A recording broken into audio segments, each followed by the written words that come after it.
அவர் அறிந்திருக்கிறவர் யாரு அப்படின்னா அவருடைய பிள்ளைகள். அவருடைய பிள்ளைகள் மட்டும்தான் அவரை அறிய முடியும். இப்ப வாசிங்க 2 தீமோத்தேயுடைய புத்தகம் 2வது அதிகாரம் 10வது வசனத்தை அவர் என்ன சொல்றார்? மேசியாவின் நாமத்தை சொல்லுகிற எவனும் அநியாயத்தை விட்டு விலக வேண்டும். எப்படி அநியாயத்தை விட்டு விலகணும்? அதனால தான் இன்னைக்கு நிறைய பேர் ஏற்றுக்கொள்ளலை. அநியாயத்தை விட்டு விலக முடியல. அதனால யாசுவா மிஷியா நாமம் வேண்டாம், நாங்கள் இயேசுலே ஓடிடுறோம், நாங்கள் ஜீசஸ்லேயே ஓடிடுறோம், எங்கள் அநியாயத்தை பார்க்க மாட்டாரல. ஆமென். ஏன்னா பாவம் செஞ்சால் கடலில் போய் முங்கணும், இல்லை நதியில் போய் முங்கணும், அப்போ கல் பிறக்க எறியணும், அப்படின்னா பாவம் போகும். நாங்கள் அப்படியாவது இருந்துட்டு போகிறோம், எங்களை விடியான்னு இருக்கானுங்க, இருந்துட்டு போட்டோம். ஆனால் நமக்கு என்ன அப்படின்னா பாருங்க, செப்பனியாவுடைய புஸ்தகம் 3வது அதிகாரம் அதனுடைய 4வது வசனம். அதன் தீர்க்கதரிசிகள் வீண் பெருமையும் வஞ்சகமும் உள்ளவர்கள். அதன் ஆசாரியர்கள் பரிசுத்த ஸ்தலத்தை பரிசுத்த குலைச்சலாக்கி வேதத்துக்கு அநியாயம் செய்தார்கள். போதுமா? நம்பு.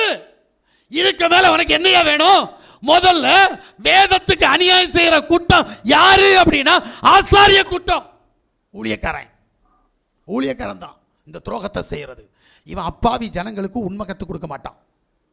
நல்லா புரிஞ்சுக்கிடுங்க. சரி, அடுத்து வாசிங்க. மத்தேயு சுவிசேஷம் 15வது அதிகாரம் 9வது வசனம். மனுஷனுடைய கற்பனை உபதேசங்களாக போதித்து, நல்லா கேளுங்க, மனுஷனுடைய கற்பனைகளை உபதேசமாய் போதித்து வீணா எனக்கு ஆராதனை செய்கிறார்கள் என்று ஏசாயா தீர்க்கதரிசி நன்றாய் சொல்லி இருக்கிறான் என்றார். இப்ப என்ன நடக்குது இங்க? தேவனுடைய கற்பனைகளையும் தேவ ஆலோசனையும் சொல்லுகிற ஆசாரியர்கள் இல்லை, மனுஷனுடைய கற்பனைகளை. ஏன் அப்படின்னா அதனால தான் நான் சொல்லுவேன், எனக்கு தலைமை பாஸ்டர் இருக்கக்கூடாது, நான் ஒரு தலைமை பாஸ்டராக இருக்கக்கூடாது, நான் ஒரு ஸ்தாபனத்தை உருவாக்கக்கூடாது. அப்படி உருவாக்கினால் நான் சொல்லுகிறதை என்னுடைய ஊழியர்கள் கேட்க வேண்டும். அவர்களுக்கு நான் தான் கடவுள்.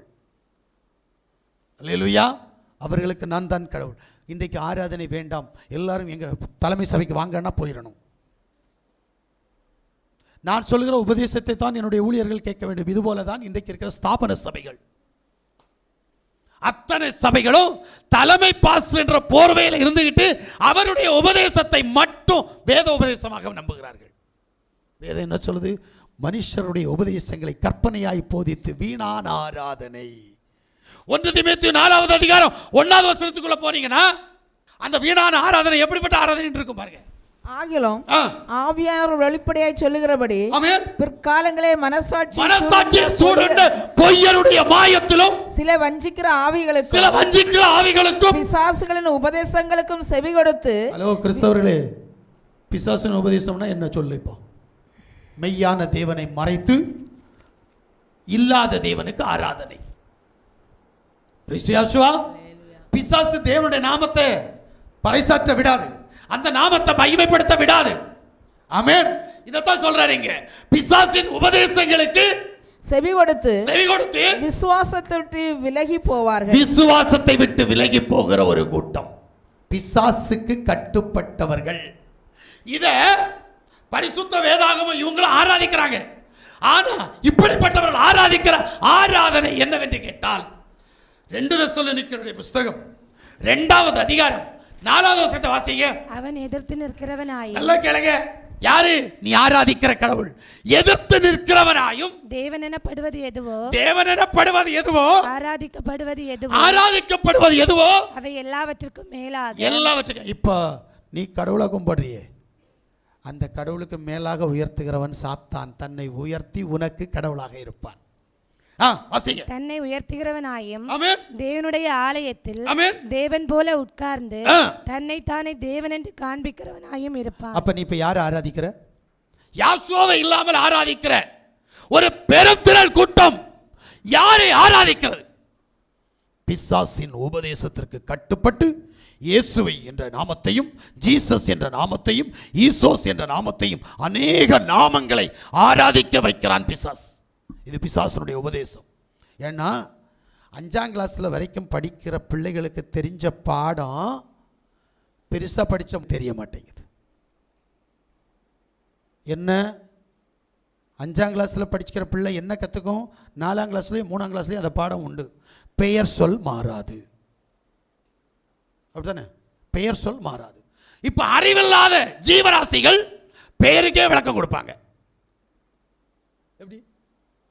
அதனால தான் தேவனுடைய பேரை கண்டுபிடிக்க முடியல. ஆமென். வேதம் சொல்லுகிறது, மேசியாவுடைய நாமத்தை சொல்லுகிற எவனும் அநியாயத்தை விட்டு திரும்ப வேண்டும். அநியாயம் இருக்கிற எவனும் மேசியாவுடைய நாமத்தை சொல்ல மாட்டான். இது வேத சத்தியம்.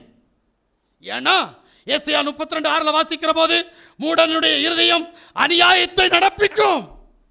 இப்ப இங்க எத்தனை பேர் அநியாயத்தை செய்றீங்களோ அவங்களுக்கு சாவு வரும்னு சொல்றார். நீதிமொழி 22:8 அநியாயத்தை விதைக்கிறவன் வருத்தத்தை அறுப்பான் என்று சொல்லப்படுகிறது. எரேமியா 1:18 அநியாயத்துக்கும் விரோதங்களுக்கும் விரோதமாய் தேவ கோபம் வரும் என்று சொல்லப்படுகிறது. எசேக்கியேல் 33:18 நீதிமான் தன் நீதியை விட்டு திரும்பி அநியாயம் செய்தால் அவன் அதனால் சாவான். நல்லா புரிஞ்சுடுங்க.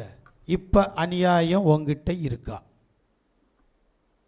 இருந்தா உனக்கு மரணம், தேவ கோபம், தேவனுக்கு பிடிக்காத காரியங்கள் உனக்குள்ளே கடந்து வரும். தேவ சமூகத்தில் கடந்து வந்து சத்தத்தை கேட்டுக்கொண்டிருக்கிற தேவ ஜனமே, தேவனுடைய உறுதியான அஸ்திவாரம் யாஸ்வமேசியாவுடைய நாமத்தில் உனக்குள் நிலைத்திருக்கிறது. யா தம்முடையவர்களை, நீ யாஸ்வமேசியாவுடைய நாமத்தில் இருக்கிறபடியினால் அவர் உன்னை அறிந்திருக்கிறார். மேசியாவின் நாமத்தை சொல்லுகிற எவனும் அநியாயத்தை விட்டு விலக கடவான், அதற்கு முத்திரையாகவும் இருக்கிறது என்று சொன்னார். தெய்வ சமூகத்தில் அவருடைய சத்தத்தை கேட்டுக்கொண்டிருக்கிற ஜனமே, நம்மை சரியான வழியிலே பரலோகத்தின் தேவன் நடத்தி கொண்டிருக்கிறார். அவருடைய பாதையில் கடந்து போய் அவருடைய ராஜ்யத்தை சுதந்திரித்துக் கொள்ள நம்ம எல்லாரும் கண்களை மூடுவோம்.